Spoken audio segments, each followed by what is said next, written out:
These are the 6 must-have wide receivers for fantasy football in 2023, starting out with Mr. Garrett Wilson of the New York Jets, man. And you'd think this one was pretty common knowledge at this point, right? Honestly, I see his price as still being pretty low, and we'll discuss that in a little bit. But first, let's discuss how great of a season in 2022 that he had as a rookie. As you can see on the screen here, what he did as a rookie was very good statistically.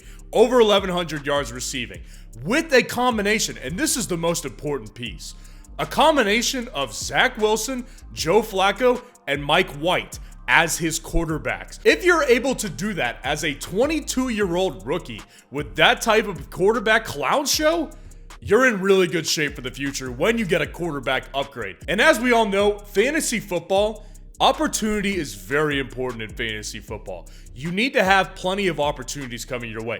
And as that 22-year-old rookie, he had a 24.9% target share in his offense. So the Jets already knew how important Garrett Wilson was to this offense, and Garrett Wilson handled it very, very well with the clown show that he has. So obviously, enter Mr. Aaron Rodgers, future first ballot Hall of Fame quarterback. Not sure that he's the same guy, but he absolutely looks very interested coming into this Jets camp and is 1,000% of an upgrade over what he had last year. So not only is Garrett Wilson going to get more quality opportunities, but remember the Davante Adams days with Aaron Rodgers? It was fantastic. Davante Adams was consistently at or hovering around a 30% target share in this Green Bay offense. He was clearly the number one guy.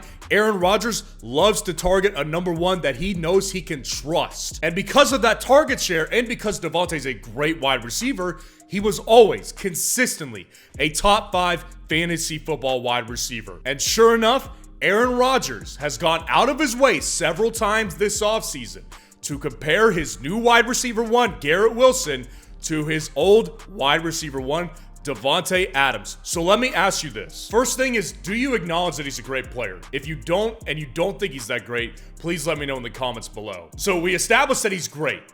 If he has a target share like that in 2023 of 30%, at or around 30%, don't you think that a late second round price on ESPN is a total steal? Well, that's where he's going. He's the wide receiver 9 on Underdog, which is still a very good price, but the wide receiver 10 on ESPN, and he's going in the late second round. You have to draft Garrett Wilson this year. The upside and the price, all of it lined up just like they do. Speaking of Davante Adams, Las Vegas Raiders wide receiver, guys.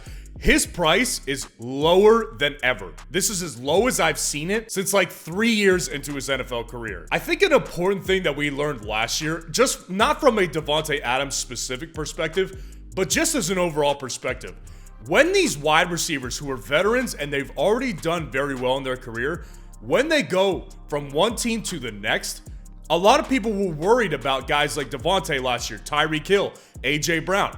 They were all tremendous fantasy wide receivers. And honestly, that's beside the point. The real reason why Davante Adams is falling right now is because of people's concerns about Jimmy Garoppolo. We all know that Jimmy Garoppolo is almost looks reluctant to throw it down the field. I don't know if that was a scheme thing in San Francisco. I don't know if it's because he just doesn't feel comfortable. We can have that debate, and let me know what you think about it in the comments below. But the reality is he doesn't throw the ball down the field that much. And as much as people don't like Derek Carr, I think most people acknowledge that this is a downgrade, going from Derek Carr to Jimmy Garoppolo. But here's why this is not going to affect Davante Adams in a big way. It's not going to be a thing we need to worry about, because remember what I said earlier with Garrett Wilson about how Davante Adams had a 30% target share in a lot of years straight in Green Bay? Well, believe it or not, his target share actually went up in his first year in Las Vegas to 32.6%. That's crazy. Led the league in target share last year. That's unbelievable. And when we look at the depth chart of the Raiders right now, they didn't make any big wide receiver moves to have a true wide receiver 2. They added Jacoby Myers to a decent contract, but he is not in the wide receiver 2 tier of someone like a T. Higgins, a Devonta Smith, a Jalen Waddle, someone who would take real targets and real volume away from Davante Adams. And Hunter Renfrow is coming back off an injured season. So if his target share drops at all, it's going to drop back down to like a flat 30%, or even maybe a 29% target share. When you look at what he did in 2022, that average per game of targets is ridiculous. He's going to do that or very similar to that yet again. Now, I will say, though, the two things that I do think will drop for Davante this year are his 14 touchdowns from last year and his yards per game. And the reason I say that is because since Jimmy Garoppolo does not push the ball down the field, he's not going to have as many deep ball touchdowns like he did with Derek Carr last year. And as a result of that as well, not getting the deep balls, he's not going to have as many yards per game likely. But Davante Adams, to this very day, is widely regarded by NFL players and coaches and personnel to be the most complete wide receiver in the game, even above guys like Justin Jefferson sometimes. He is still viewed as a complete wide receiver, and that's why I don't think you should worry about it at all. He will adjust to getting more shorter routes, and with that volume, the worst he's going to drop to, worst case scenario, is he drops to wide receiver 6 or wide receiver 7. And the wide receiver 10 price on Underdog, he's going at the front of round 2. Honestly, if I'm picking from picks 10, 11, or 12, I am targeting Garrett Wilson and Davante Adams on the same team because those are both must-have guys with the upside and their price. And moving on to number 3, I've got Christian Kirk of the Jacksonville Jaguars on here. So I don't even want to address anything else without addressing the elephant in the room on this one right away. It's obviously Calvin Ridley. Calvin Ridley comes in here, is stealing all of the hype this offseason because he hasn't played in a full season, and all reports are showing that he looks great in camp. And I have my personal opinions and issues with Calvin Ridley this year from fantasy football perspective, but when you look at the history of Calvin Ridley, he had a better season than Christian Kirk has ever had in 2020. So all of his Calvin Ridley hype has really been leaving Christian Kirk to be forgotten. What he did last year is being forgotten. As you can see on the screen, a wide receiver 11 finish for Christian Kirk. How many people expected that last year? And I think a very important statistic to bring up with Christian Kirk specifically is that he had a 23.2% target share. Now that's not otherworldly. That's not that high of a target share. But the good news is I actually think it's good.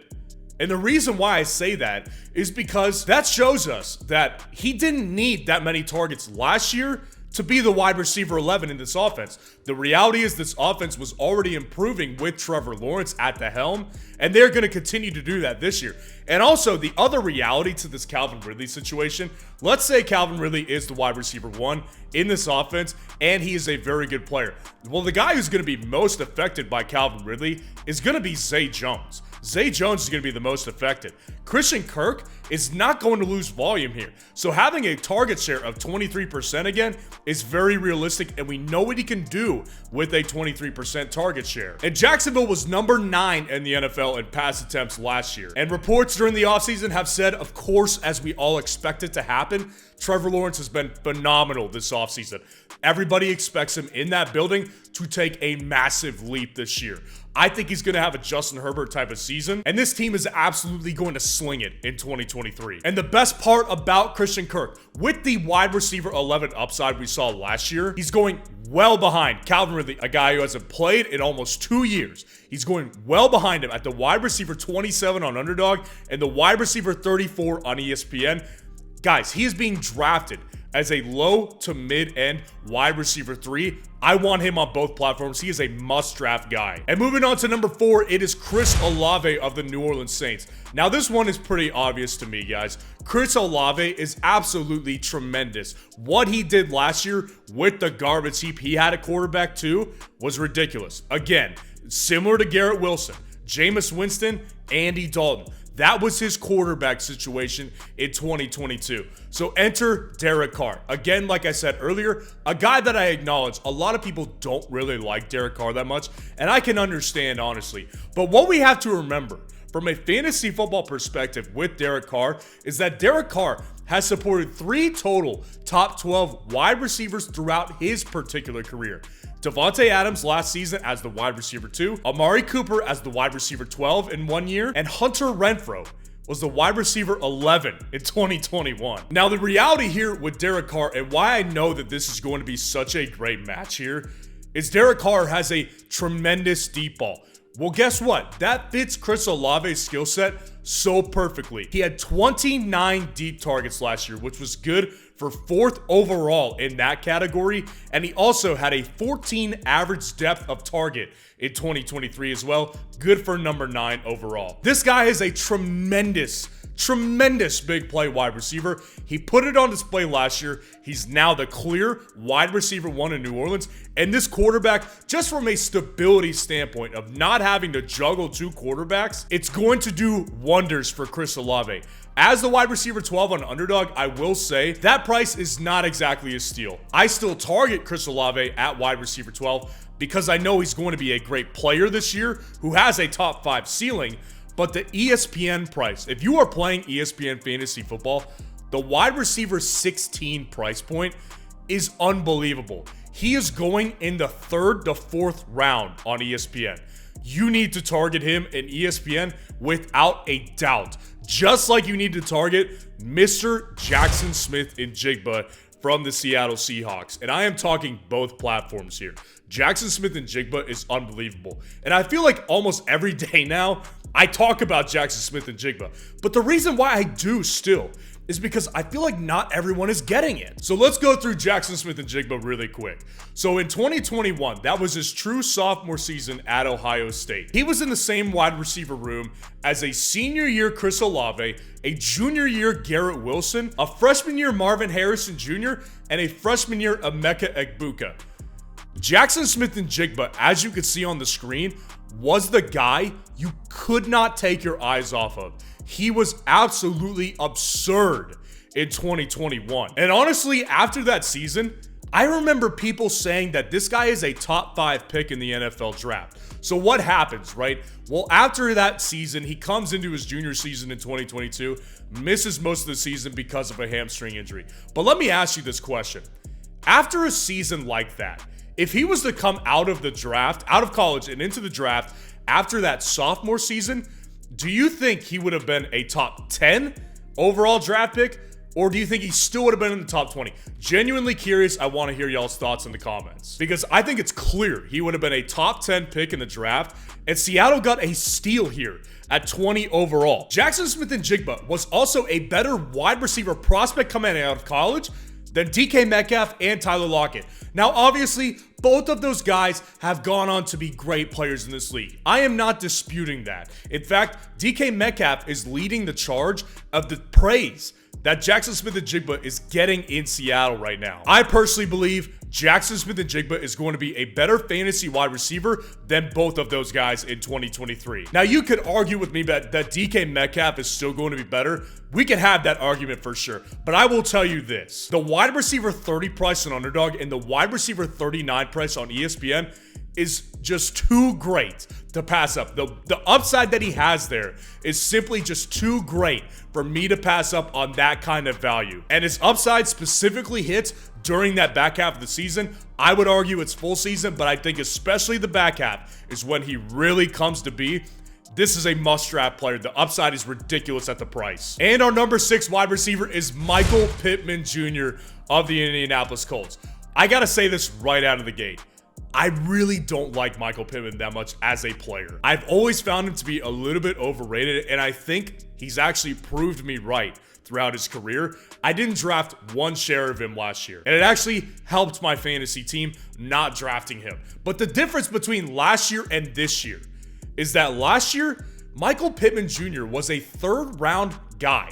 You were drafting him in the 3rd round as a top-end wide receiver 2 in fantasy football.